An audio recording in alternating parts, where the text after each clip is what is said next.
আমি এখন আছি আমাদের গ্রামের বাড়িতে। আসলে অনেকে জানেই না যে আমার গ্রামের বাড়ি কোথায়। আসলে জন্মসূত্রে আমি এই বেতাগির ছেলে।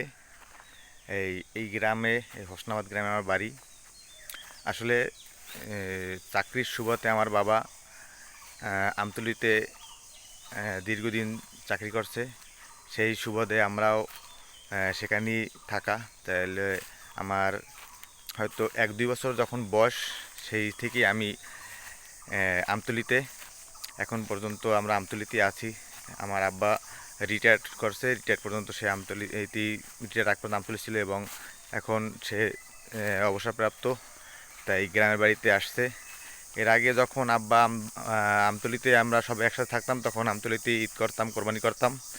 কিন্তু এখন বাবা যখন বাড়িতে চলে আসছে, এই সুবাদে আমাদেরও আর কি এই যে বাবা মার কাছে আসা হয় ঈদে, এসে তাদের সাথে ঈদ করা হয়।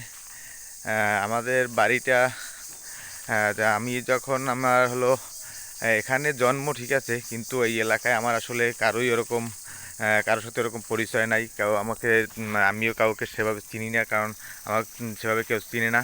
কারণ এদিকে আসলে এই রকম ঈদ কোরবানি বা বিশেষ কোনো কারণবশত, কারণ ছাড়া 2-1 দিন না আসলে আর আসলে হয়তো আসা হয় না।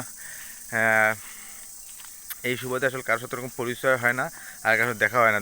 একেবারে নিজস্ব রক্তের আত্মীয় ছাড়া আসলে কারোর সাথে এরকম আমাদের পরিচয় নাই। আর হইলো এই যে, তারপরও ঈদ কোরবানিতে দেখা যায় যে সবাই এক সময় টাইমিংয়ে মিলে না, যে কেউ আসছে, এই জন্য আমাদের সাথে এরকম কারোর সাথে এরকম পরিচয় নাই। তাই এই নির্জন আমাদের যে এলাকা, খুব সুন্দর একটি এলাকা আমাদের। ধন্যবাদ। আসলে আমাদের বাড়ি হলো এটা